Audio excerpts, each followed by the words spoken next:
Party के वरीय पदाधिकारी को मेरे तरफ से प्रणाम। और जो क्षेत्रीय पदाधिकारी हैं, जो जिला के पदाधिकारी हैं, जो प्रखंड के पदाधिकारी हैं, बड़ों को प्रणाम, सलाम, आदाब।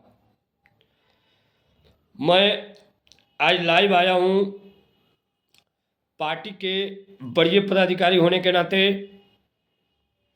और पार्टी के शुरू में जिस समय स्टार्ट पार्टी हुई थी उस समय से पार्टी का गठबंधन धर्म निभाते हुए अब तक आगे बढ़ रहा हूँ और प्रत्येक लोगों को बढ़ाने का प्रयास कर रहा हूँ।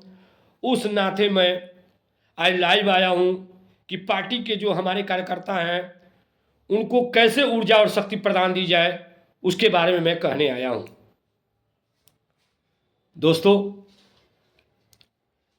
पार्टी धर्म सबसे बड़ी धर्म होती है। पार्टी की स्थापना हमारे भारतवर्ष में संविधान बनने के बाद हुई,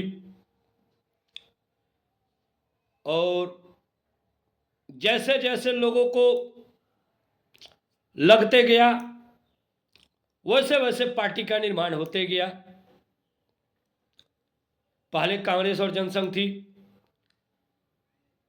लगा कि कांग्रेस और जनसंघ में विस्तार करना चाहिए, तो छोटी छोटी पार्टियां भी निर्माण होती गई। एक दशक ऐसा था कि 1990 के पहले बिहार में किसी और पार्टी का राज होता था।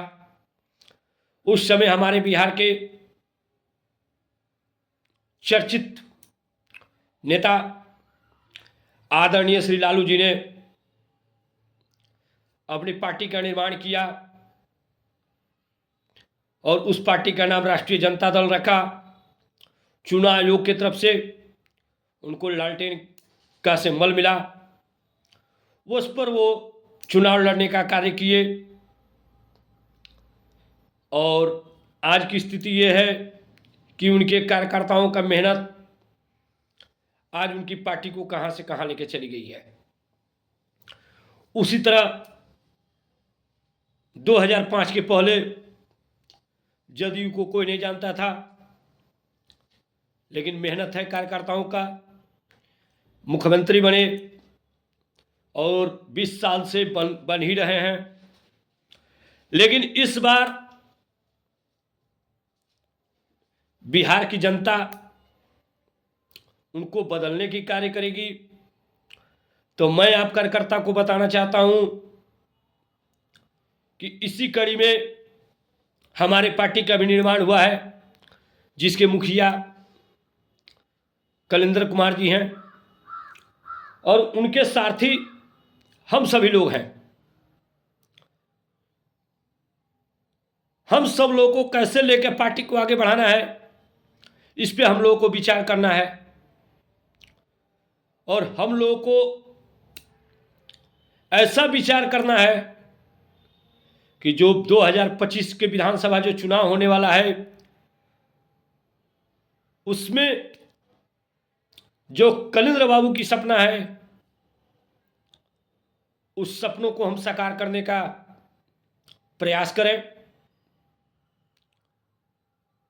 लेकिन ये कैसे होगा? ये तभी संभव है जब हमारे कार्यकर्ता में निगेटिव की बातें नहीं रहेगी, उनकी सोच में बदलाव होगा। हम सबसे पहले बिहार में 3 चीजों की झल रहे हैं: शिक्षा, दवाई, दारू। ये 3 चीजों से बिहार इस समय एकदम ग्रसित है। शिक्षा के क्षेत्र में पढ़ने वाले लड़के रोड पे हैं, और जो शिक्षा माफिया का इर्द गिर्द घूम रहा है, वो आज जॉब पे है, क्योंकि पारदर्शिता किसी पेपर में लेने में नहीं है। दवा की स्थिति यह है कि जो स्वास्थ्य मंत्री हैं उनकी यह भी स्थिति दयनीय है, और जिला की तो बात ही छोड़ दीजिए। और दारू से अब तक गरीब के लाखों परिवार के बच्चे गलत तरीकों से फंसाकर सलाखों के पीछे हैं। जो शराब का माफिया है उसकी गिरफ्तारी नहीं हो रही है। आज हम महंगाई की मार झेल रहे हैं।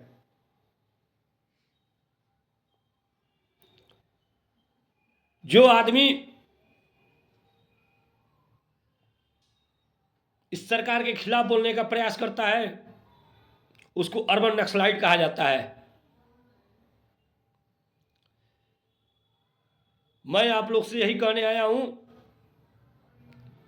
कि आप जब किसी की आवाज उठाएंगे तो आपको हर तरफ से त्रस्त करने का प्रयास किया जाएगा, लेकिन उसी हर तरह के प्रयास को त्रस्त करते हुए आप जब उसकी आवाज उठाते रहेंगे तो आप एक दिन गद्दी पर बैठने का कार्य करेंगे।